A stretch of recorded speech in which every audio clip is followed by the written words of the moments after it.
Your daughters don't deserve these dolls, mine do. Amanda's voice dripped with disdain as she clutched my mother's antique doll collection to her chest. I stood in the doorway of my climate-controlled storage unit, trying to process the scene before me. My sister-in-law had somehow gained access and was now claiming my daughter's inheritance as her own. My name is Olivia Parker, and at 35, I never imagined I'd be facing such a betrayal. The antique doll collection had been in my family for generations, carefully preserved and passed down from mother to daughter. My mom had spent years teaching me about each unique piece, its history and proper care, before she passed away last year. Amanda, those dolls are meant for my daughters. Mom specifically left them in her will for Emma and Sophie, I said, keeping my voice steady despite the anger building inside me. My twin girls, now 8, had been looking forward to receiving these precious heirlooms on their upcoming birthday, just as I had at their age. Amanda sneered, adjusting her designer handbag while balancing the box of priceless dolls. Please, your girls don't even appreciate fine things. They're always running around in the dirt, playing sports. My precious Lily and Rose know the value of beautiful collectibles. They deserve these more. I watched as she began cataloguing the dolls with her phone camera, probably already planning how to display them in her showcase home. What she didn't know was that I had been expecting something like this ever since she started asking suspicious questions about the collection's storage location. You do realize this is theft, right? I asked calmly, pulling out my home phone. I have the storage unit's security footage, and those dolls are legally documented as my daughter's inheritance. Amanda's perfectly made-up face twisted into a smirk. Oh, save your threats. James will never let you cause trouble over this. He knows how much my girls love antique dolls. Besides, she added, a triumphant gleam in her eye, I already have his approval. James, my husband's brother, had always given in to Amanda's demands, but this time she had gone too far. What she didn't know was that I had taken precautions months ago after overhearing her boasting at a family dinner about how she'd acquired her cousin's vintage jewelry collection. Keep them, I said, surprising both of us with my calm demeanor. If you think your girls deserve them more, then take them. Amanda's expression flickered between suspicion and victory. She hadn't expected me to give in so easily. Well, good. Finally, you're being reasonable. These dolls will be much better appreciated in my home. As she strutted past me with her stolen treasure, I couldn't help but smile slightly. She had no idea what she'd just taken, or what was about to unfold. That evening, as I tucked my daughters into bed, Emma asked about the dolls. Mom, when can we see great-grandma's special dollies? I smoothed her hair back, sharing a knowing look with Sophie. Soon, sweetheart. Very soon. Remember what I taught you about patience? The girls nodded, repeating the lesson they had learned from their grandmother. Good things come to those who wait. Later that night, I called my mother's best friend, Margaret, who had been like an aunt to me growing up. She had helped me prepare for this very scenario. Amanda took them. Margaret asked, though she didn't sound surprised. Just like you predicted. Did she notice anything unusual about them? I smiled, settling into my favorite armchair. Not yet, but she will. 6 months ago, when Amanda started showing too much interest in a collection, Margaret and I had taken precautions. As a retired museum curator specializing in antique dolls, Margaret had connections that proved invaluable. The replicas should hold up to basic scrutiny, Margaret assured me. But the moment she tries to have them appraised or authenticated. That's exactly what I'm counting on, I replied. Knowing Amanda, she won't be able to resist showing them off to her collector friends. The real dolls, all 23 of them, were safely stored in a secure vault at Margaret's museum, each one properly documented and insured.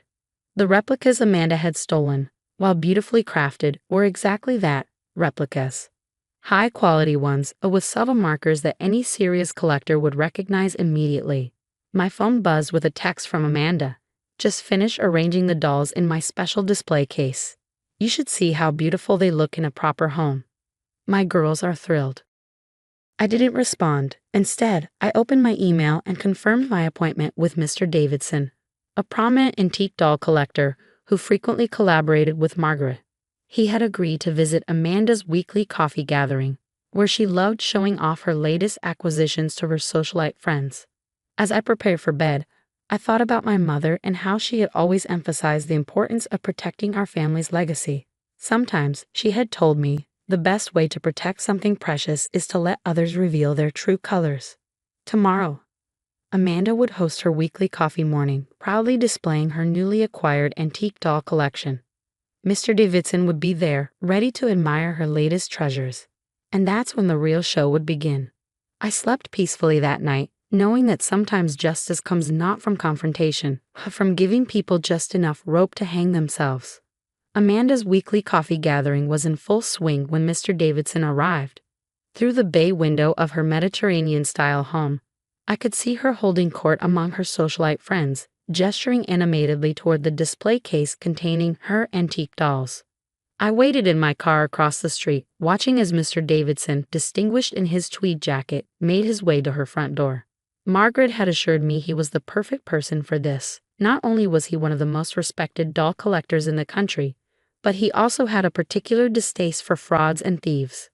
My phone buzzed with a text from James, my brother-in-law. Amanda says you're spreading lies about the dolls. Those were gifted to her. Stop causing drama. I smiled, typing back a simple response. Just wait. Through the window, I saw Amanda welcoming Mr. Davidson with exaggerated enthusiasm. She'd been beside herself when her friend Patricia mentioned knowing a prominent collector who'd love to see her family heirlooms. I stepped out of my car and made my way to the house, timing my arrival perfectly. Amanda was just leading Mr. Davidson to the display case when I rang the doorbell.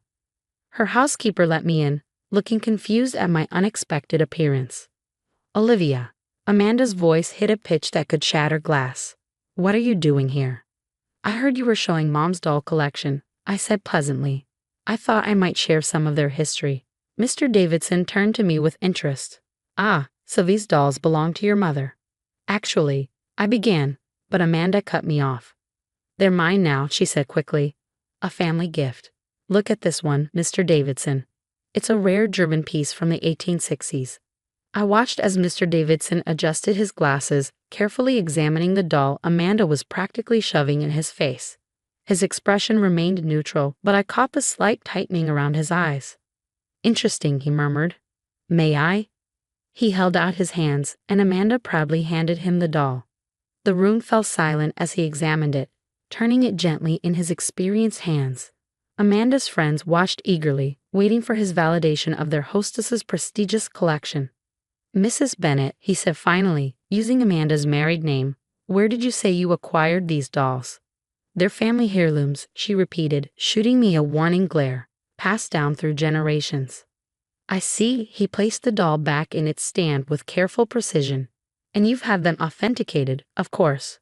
Amanda's smile faltered slightly. Well, no, but their provenance is clear. Just look at the craftsmanship. Yes, let's talk about that craftsmanship. Mr. Davidson turned to address the room. Ladies, what we have here is actually quite remarkable, but perhaps not in a way you might think. I could see the color beginning to drain from Amanda's face. These dolls, he continued, are exceptional replicas. The attention to detail is impressive, but they're not originals. In fact, he picked up another doll. I recognized the artist's work. These were created by Victoria Mason, one of the finest reproduction artists in the field. The room erupted in whispers. Amanda's friends exchanged glances, some hiding smirks behind their coffee cups. That's impossible, Amanda sputtered. These are authentic antiques. Olivia's mother collected them. Actually, I spoke up, pulling out my phone. Would you like to see the real collection? I pulled up the photos Margaret had sent me that morning, the genuine dolls, safely displayed in the museum's preservation room. These are my mother's dolls, documented and authenticated. What you have, Amanda, are the replicas I had made after you started asking too many questions about their storage location. Amanda's face went from white to red in seconds. You tricked me. No, Amanda, you tried to steal from my daughters, and you got exactly what you deserved. I turned to Mr. Davidson. Thank you for coming. Margaret sends her regards. Margaret Reynolds? Amanda's friend Patricia gasped. The museum curator? You know her. She was my mother's best friend, I replied. She helped me protect our family's legacy from theft. The whispers grew louder. Amanda stood frozen, her perfect world crumbling around her as her friends began gathering their purses and making excuses to leave early. James arrived just as the last guests were hurrying out. "What's going on? Amanda, why is everyone leaving?" "Your wife just got caught trying to steal valuable antiques," Mr. Davidson informed him calmly. "And not very successfully, I might add." I watched as James looked between his humiliated wife and the display case of replica dolls, realization slowly dawning on his face. "Amanda, you said Olivia gave these to you." "She's lying," Amanda shrieked. "She set me up. She wanted to humiliate me." "No," I said quietly. "You did that all on your own. I just made sure you couldn't steal from my daughters." As I left Amanda's house that afternoon, I could hear her shrill voice still trying to explain, to justify, to shift blame. But it was too late. Her reputation among her social circle was shattered, and the truth about her attempt to steal family heirlooms was already spreading through text messages and phone calls. My phone buzzed one more time, a message from Margaret. "The real dolls are ready for your girls whenever you want to pick them up. Your mother would be proud." I smiled, thinking of Emma and Sophie's upcoming birthday. They would finally receive their inheritance just as planned, while Amanda was left with nothing but expensive replicas and a ruined reputation. Sometimes the best revenge isn't about confrontation. It's about letting someone's own actions be their undoing. 1 month after the coffee gathering incident, I stood in Margaret's museum office, watching as she carefully unwrapped the real antique dolls. Each one emerged from its protective covering like a butterfly from a cocoon, their authentic beauty even more striking after everything that had happened. "The girls are going to love these," Margaret said, gently placing the last doll in the special display case she had made for them. "Sarah would be so happy to know her granddaughters will continue the tradition." My mother's presence felt strong in that moment, and I could almost hear her laugh. The one she saved for moments when justice worked itself out perfectly. The fallout from Amanda's humiliation had been spectacular. Her social circle had crumbled, with former friends now whispering about what else she might have acquired from family members. 3 of her coffee morning regulars had quietly checked their own collections, finding several pieces mysteriously similar to items that had gone missing from their homes over the years. My phone buzzed, a text from James. "Can we talk?" About the dolls and everything else. I'd been avoiding family gatherings since the incident, giving everyone time to process what had happened. But maybe it was time to clear the air. "Go," Margaret encouraged, reading my expression. "I'll have everything ready for the girls' birthday tomorrow." I met James at a quiet cafe downtown. He looked tired, the kind of exhaustion that comes from finally seeing the truth about someone you love. "Amanda's moving out," he said without preamble. "She's going to stay with her sister in Phoenix. Says she needs a fresh start." I stirred my coffee slowly, and the girls. "They're coming with me. We'll share custody. But—" He trailed off, then looked at me directly. "Did you know about the other things she'd taken?" I shook my head. I only knew about her trying to steal the dolls, but I'm not surprised there was more. He nodded, running a hand through his hair. "Patricia's missing jewelry, Susan's antique books, they all turned up in our house. Amanda says she was borrowing them, but sometimes people show us exactly who they are," I said quietly. "We just have to be willing to see it." "Your girls," he said, changing the subject, "they never got to meet their grandmother, did they?" "No, Mom passed before they were born. But these dolls, they're a piece of her. A way for them to connect with their heritage." The next day, Emma and Sophie's 8th birthday party was a small affair. Just family, Margaret, and a few close friends. The girls sat cross-legged on the floor as Margaret helped me unveil the display case containing their inheritance. "These dolls," I began, watching their eyes widen, "belong to your great-great-grandmother. She passed them to her daughter, who passed them to her daughter, and then to your grandmother, who gave them to me. And now, they're yours." "They're so pretty," Sophie whispered, reaching out to gently touch the glass. "Each one has a story," Margaret added, smiling at their wonder. "Your mother knows them all, just like your grandmother taught her." As I began telling them about the first doll, a Victorian beauty in blue silk, I caught sight of movement by the door. James stood there, watching silently. "Uncle James," Emma called out. "Come see our special dollies." He entered hesitantly but soon found himself drawn into the stories, asking questions about each doll's history and significance. It was a healing moment, bridging the rift that Amanda's actions had created. Later that evening, After the party had wound down and the girls were playing carefully with their precious inheritance under Margaret's watchful eye, James pulled me aside. "I'm sorry," he said simply, "for everything. For not seeing what Amanda was doing, for not standing up for you and the girls." I nodded, accepting his apology. "Just make sure Lily and Rose know they're always welcome here. They shouldn't suffer for their mother's choices."